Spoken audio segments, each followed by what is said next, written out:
Hey everyone, welcome back to my channel. Today I'm going to be talking about fashion trends I hate.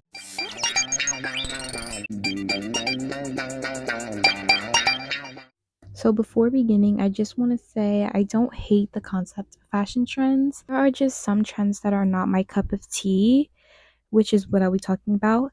I found that my biggest gripes with fashion trends are the people who participate.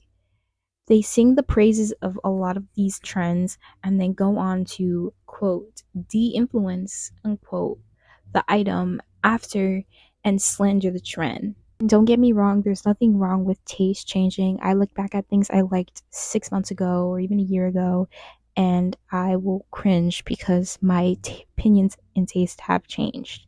The problem is people will really buy 15 items of one trend in each in a different color and just go get rid of them in 2 months when the trend is over and say how much they regret buying it and criticize others who continue to wear whatever the trend is.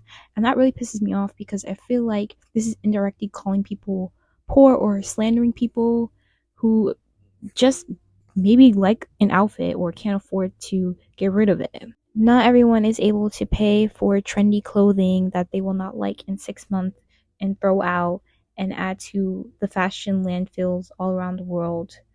We're living in a society where people can barely afford to pay rent, are unemployed, and just getting regular box braids costs $250 on average.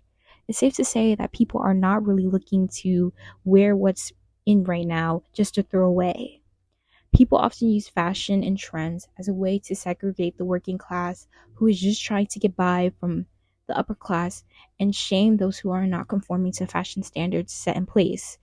It just screams, we know you're poor because you're not on trend. Okay, so now that I've gotten that rant out of the way, we're just going to get right into it. Now I want to start with sports sneakers or just sneakers in general. So I know we are all thinking the same thing of Adidas Sommers. I feel like a lot of people talk about that when they think about like 2024 trends that they hate or like de-influencing. And despite it being in this video, I actually don't hate Adidas Sombras. I think I just hate people's reaction to the trend while it was going and after. When Adidas Sombras was really big, I feel like I saw everybody and their mama have these damn sneakers and unboxing them and saying how much they love them and buy like 10 different pairs after that, all with like the similar colors but just like somewhat different enough that they wanted to buy another 15 pairs and would recommend it to people and say how much they love it to their viewers. But once the trend high was gone, they would come out and quote unquote de-influence. Well, I guess it's quote de-influence, unquote de-influence. Forget what I said before. You are a sport brand. You should making comfortable shoes for people. And this reaction, I didn't even expect that. I was shocked. I saw this video and like so many stitches to it as well. I don't care about what Adidas said. I don't really care about what she said. I just want to say, when y'all are buying into trends, buy one of it and just try it out for a little bit. This girl very obviously bought into the Samba trend. She bought multiple pairs, as you can see here, and then she tried them on and she does not like them at all. I don't know how popular Sambas still are, but you can apply this to really any trend. If you want this shoe, buy one pair, try it out for a couple of days, maybe a couple of weeks, and then decide if you want to buy more. Personally, I was Team Nike growing up, so I never had Adidas Sambas, but when I bought one in 2023 because of the trend, I bought this pair right here. Wore it for a couple of months, said I liked it, and I told myself I would buy another pair of Sambas if they dropped a colorway that I couldn't find in any other silhouette. Fast forward like 6-7 months, these dropped, so I buy these, and then these were finally available for resale online, and I bought these as well. And I'm probably not going to buy another pair of Sambas until these get released, if they do. Whole point of this video, stop over-consuming things that you don't even know how you'll like them. And say how they regret buying it, the Sambas actually hurt, and they would come out and say, I shouldn't have bought so many, I regret it, I made a terrible decision. Or they would just dunk on people who continue to wear it or buy Adidas Sambas. At one point, it was like criticizing people wearing it was the trend. I feel like I saw it all over my TikTok page, and I found this to be frustrating because people could just generally like the sneaker and just want to wear it. And also, sneakers are not cheap. Some sneakers can retail for $80 to hundreds of dollars, and I think Adidas Sambas specifically fall in the range of $80 to $100 depending on when and where you bought it. But not everybody has that amount of money to just buy shoes for and wear for a couple months just to waste or throw out or give away to whoever. And I think it's just understanding and reading the room and see how people are living. And it makes me mad that this is not the first time this has happened before. I feel like I saw that as well when Jordan 1s were like getting really big as well. I just generally hate when people do that trend with sneakers specifically because sneakers are just not cheap. And when I specifically buy sneakers for myself, I buy them to wear for years to come. Like I've had these one pair of Converse high top like black sneakers since I was like 13 and I still wear them to this day. And it's been years. Right, so now I want to talk about the ribbon and bow trend. So, despite the fact that I added it into this video, like the Adidas Sambas, I actually do like the ribbon and bow look. I think it brings this soft look to an outfit, or like what would be considered like a feminine touch to it. And I think what I like is when people actually use real ribbon and temporarily attach it to like a piece like a shirt or, their sneakers or high heels or something. Somewhere where it can be replaced or taken off without the piece being affected. My problem is the ones where people buy an item with a bow on it. And look, again, I still think it looks nice, but it's a trend. It's temporary.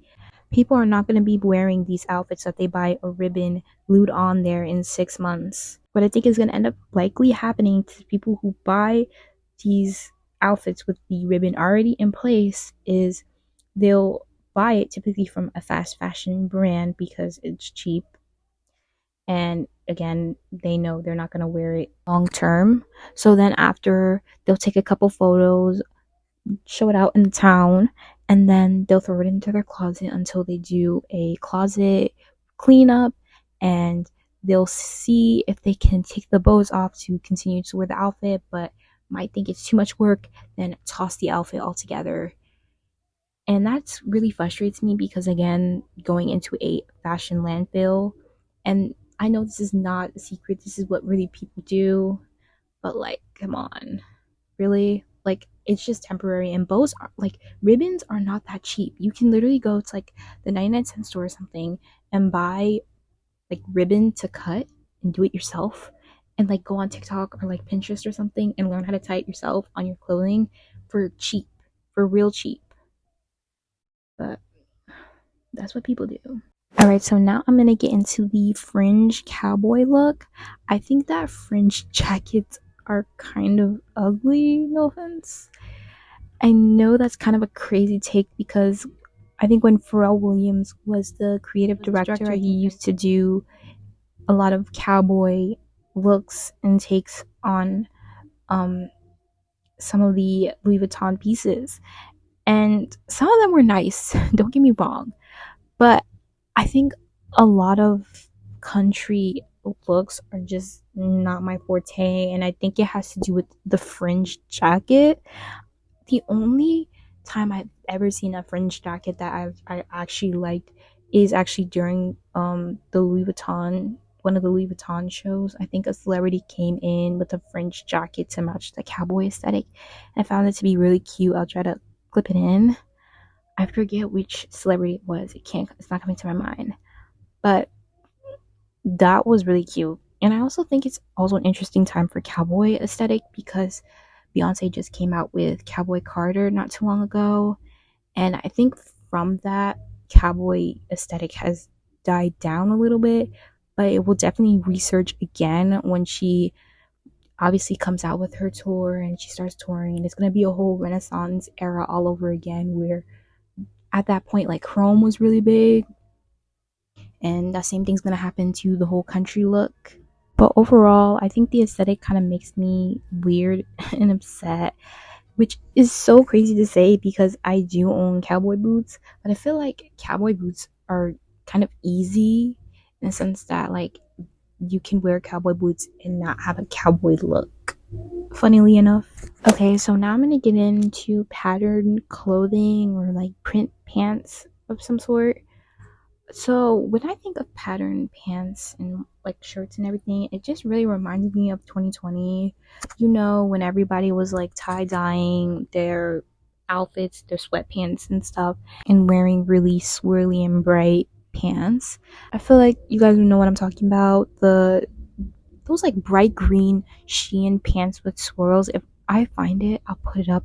I feel like that is what everybody thinks of when they think about pattern pants 2020 because everybody and their mom had that pants, which also makes me like upset because at this time I feel like everybody was shilling out affiliate or sponsorships or promoting Shein in general, which like Shein is a whole nother beast to talk about in a different video. Like I feel like the relationship between Shein and influencers and content creators who sold their soul to make a quick buck needs to be studied so hard.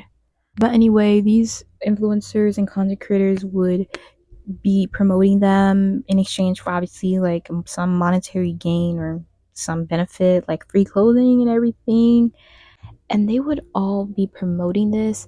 And because Shein websites like Shein are so cheap, they would have these like $100 $200 clothing hauls on like TikTok and a little bit of YouTube as well, I feel. And they would like be having so many articles of clothing, so many like items, because items on Shein are just so cheap that you can afford to get like so many items just for $100. And this would just be upsetting because I just had a feeling in my bone that I know that these influencers would wear them just for the video, make their little money, and then just throw out the item. Because something about Shein is just it's hit or miss. You might get something that looks really good, but another item will be really bad. So it's so funny when they would literally just be like, "Yeah, guys, all the pieces were amazing." But anyway, like, oh, I don't have time to talk about this in this video. No, not right now. But anyway, going back to my gripes with this trend, even though I did like it in 2020, yes, I know how I sound, but like I said, my tastes have changed, and I knew that it was a fad, which is why I never bought any of those like bright pattern pants, those bright green checker jeans, because I knew it was a trend that wouldn't last. And I didn't want to buy clothing that I would just throw out the next time I clean my closet. And look, if you did, I'm not dunking on you or anything. I think that it's fair to say that we all had some problems going on in 2020, and I feel like things like shopping was a way to cope. I'm not saying it was a healthy way, but it was a way to cope, and maybe you even like that aesthetic, which is fine. But I'm just speaking on my issues with how content creators and influencers as a whole handle it during this time. I feel like they were really promoting you. Yes, yes, go buy, go spend the money. Even if you don't have that much, go support yourself in buying that. But the thing is, they would only support people in buying it if it meant using their code or using whatever to help them benefit monetarily as well from like commissions or something from the sponsorships. All right, so now I want to talk about aesthetics, or well, first I'm going to be segueing from extremely niche aesthetics into talking about aesthetics as a whole.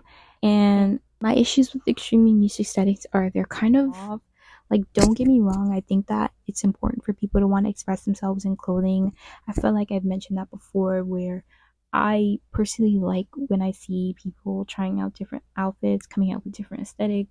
I avidly believe that it's important to show who you are, but I think that the problem that I'm having with the niche aesthetics is we are getting to this point where we have so many aesthetics, and so people are running out of average names for aesthetics, and it starts to become so weird. Like, I think I saw an aesthetic named the mailman mailbox aesthetic, and I just want to know when we got here.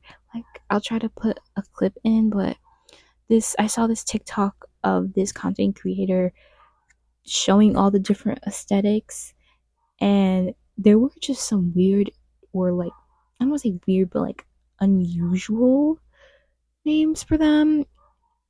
And so this leads me to wanting to talk about aesthetics as a whole, where in which I want to say that I feel like we're getting to this point where people are treating aesthetics like a personality trait.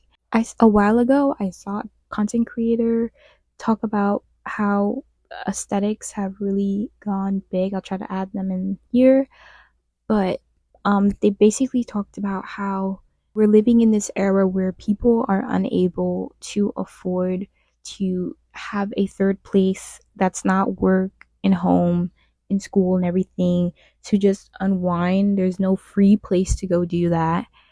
And so as a way to get that, like the place to calm down, that place that would have been their hobby or somewhere to relax and unwind and to express themselves, they now do that into clothing and just finding an aesthetic and throwing themselves into it. And I think they used an example of like the ballerina core that was big a while ago, and how people maybe want to do the ballerina aesthetic but just can't afford to become ballerinas because it's an expensive sport.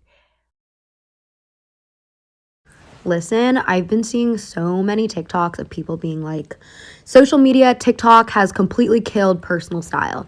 And I'll talk about that in a second, but listen, people have not really had personal style throughout much of history.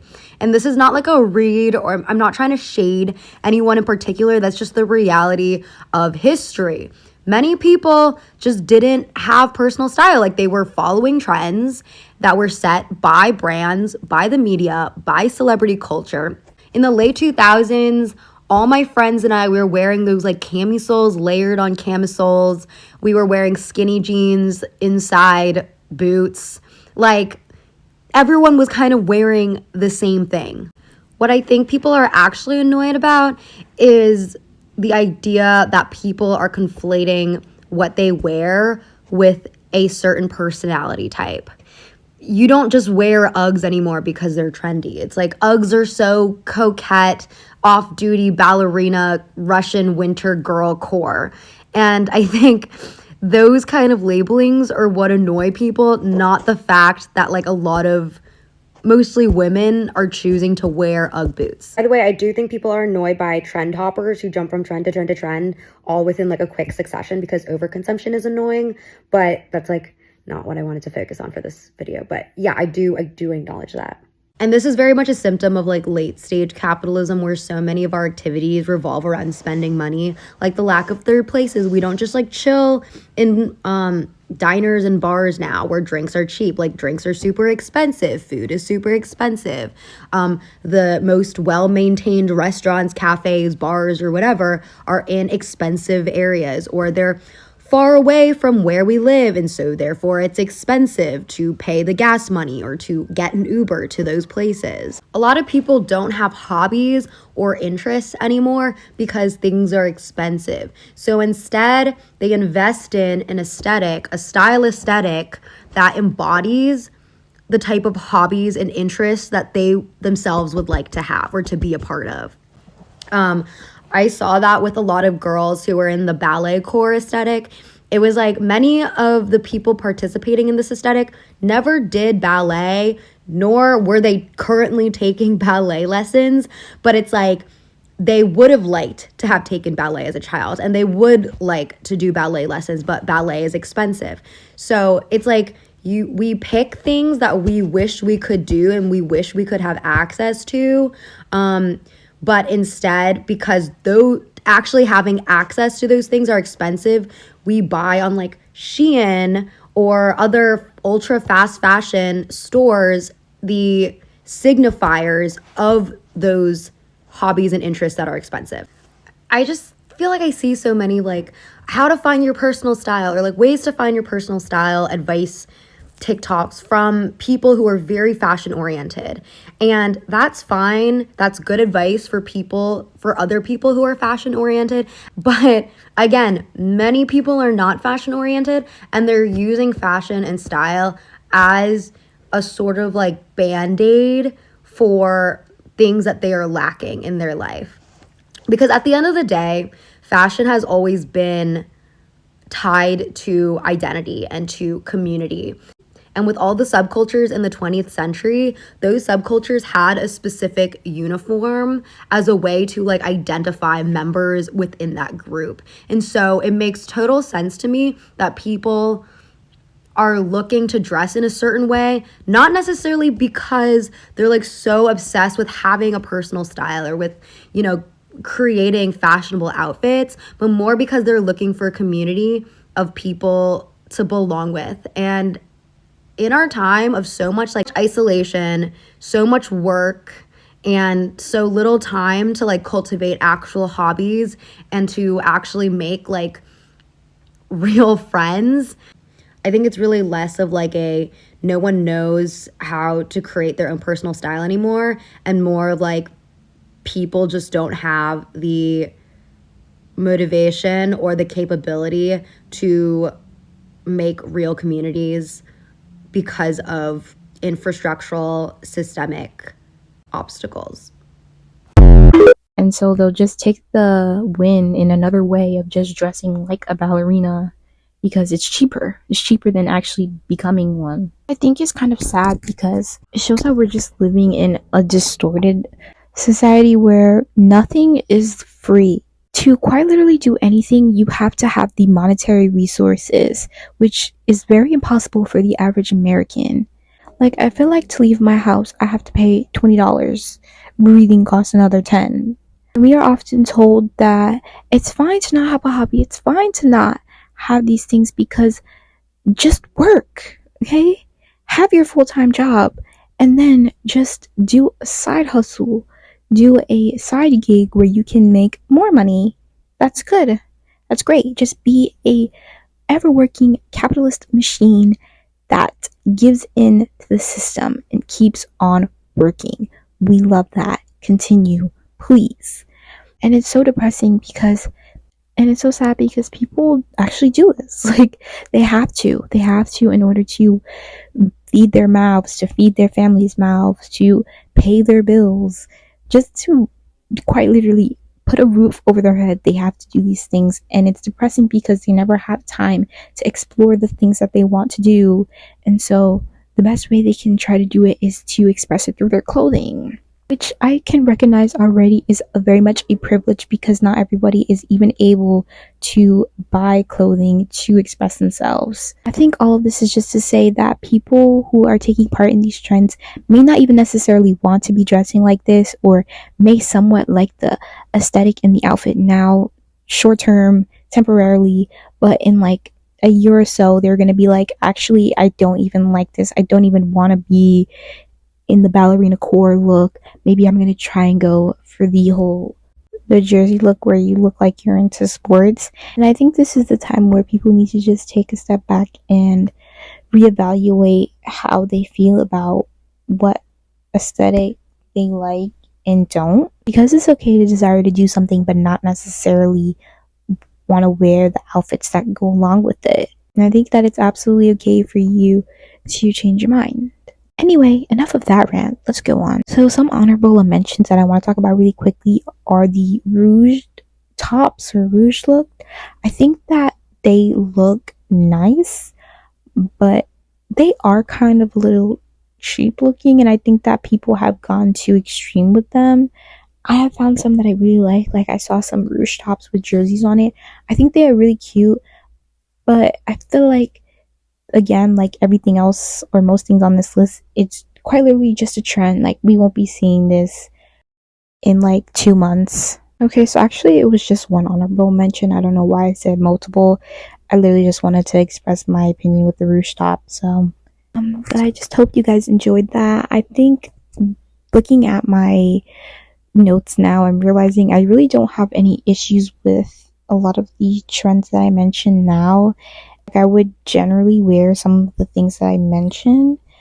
I just think that it is what it is. It's a trend. It will not last. And so I think that it's just not worth me buying. A lot of my issues also stem from influencers and content creators who also promote these trends. then proceed to tear others down for continuously wearing them after the trend is over, despite knowing that we live in a society where it's really hard for people to purchase and take part into trends that are happening since they are very ever evolving. And so I implore you to also take the time to be careful when buying clothing and just think, do I like this and will I wear it in 6 months? Anyway, that's all I have for today. I hope you enjoyed.